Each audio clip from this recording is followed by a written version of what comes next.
used to play a lot of video games and watch a lot of sports.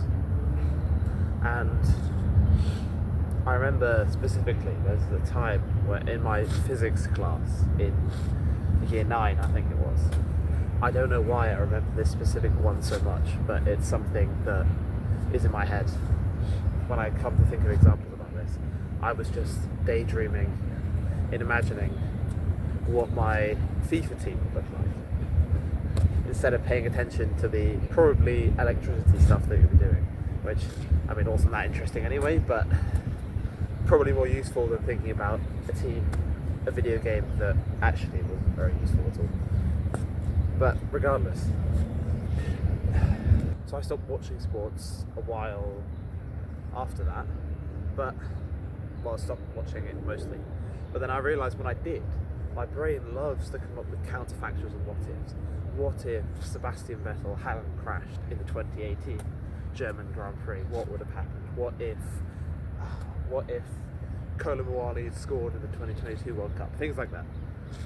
You can tell by my old interpretations that I haven't watched sports in a while. Yeah. What if those kind of things have happened?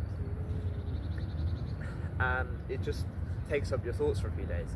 I mean, I think last week I watched a little bit of not last week, I don't know how long ago it was. I watched Manchester City versus Liverpool. I don't know half the players anymore, but I was watching it, and then the next morning I woke up and my thoughts were full of, what would have happened if he dribbled past and finessed it into the top corner or whatever. And that sounds cool, but then what am I going to do with that information? It doesn't really feel that useful. So the point is here that inputs matter. What you put into your head is essentially what comes out of it.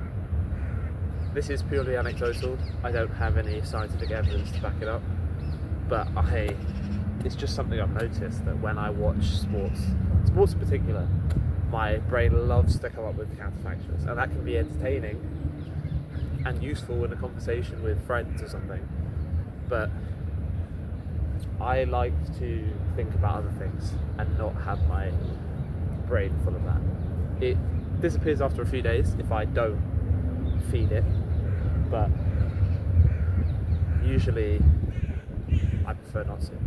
And there's a quote that I like, which is, you've probably heard, your behaviour is a combination of the 5 people that you spend the most time with. And I like to reframe this as, your thoughts are just a combination of the 5 content creators you watch the most of. If you spend all your time watching, I'm not even going to say, just random brain rot things that probably won't be useful to you, I'm not saying all your thoughts are going to be like that, but more thoughts than you probably would want are going to be about that. Brain health is important. It's not that well studied and it's difficult to prove. It's very wishy-washy, like I'm saying here, but I think it's so important. And it's an underestimated factor in performance that's only just beginning to be discovered.